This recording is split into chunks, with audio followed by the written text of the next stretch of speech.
ক্ষমতাধরদের জবাবদিহির আওতায় আনার এখনই আদর্শ সময় বলে মনে করেন প্রধান উপদেষ্টার প্রেস সচিব শফিকুল আলম। অন্তর্বর্তী সরকার গণমাধ্যমের স্বাধীনতা খর্ব করবে না বলেও জানান তিনি। আজ রাজধানীর একটি হোটেলে এসব কথা বলেন তিনি। জাতীয় সংসদ নির্বাচনের আগে স্থানীয় সরকার নির্বাচন চায় না নাসিরউদ্দিন কমিশন। পাশাপাশি সংসদ নির্বাচনের সঙ্গে স্থানীয় সরকার নির্বাচনও করার পক্ষে নয় কমিশন। আজ নির্বাচন ভবনে কমিশন সভা শেষে এই তথ্য জানান নির্বাচন কমিশনার আবুল ফজল মোহাম্মদ সানাউল্লাহ।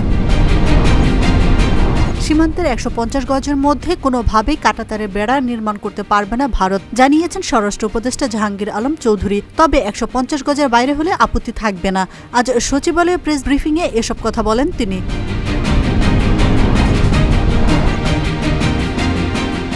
এবার বাংলাদেশেও শনাক্ত হলে চীনে আতঙ্ক ছড়ানো HMPV আক্রান্ত রোগী। আজ এই তথ্য জানিয়েছে রোগ নিয়ন্ত্রণ ও গবেষণা ইনস্টিটিউট IEDCR। আইনজীবী নূপুর আক্তারকে হত্যাচেষ্টার অভিযোগে সাবেক প্রধানমন্ত্রী শেখ হাসিনা ও তার ছেলে জয়সহ ৯৩ জনের বিরুদ্ধে মামলার আবেদন করা হয়েছে। আজ ঢাকার মেট্রোপলিটন ম্যাজিস্ট্রেট সাইফুর রহমানের আদালতে ভুক্তভোগী নিজে বাদী হয়ে এই আবেদন করেন।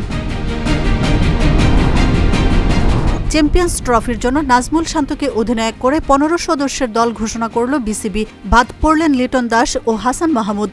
আজ মিরপুরে সংবাদ সম্মেলনে দল ঘোষণা করেছেন নির্বাচক গাজী আশরাফ হোসেন লিপু।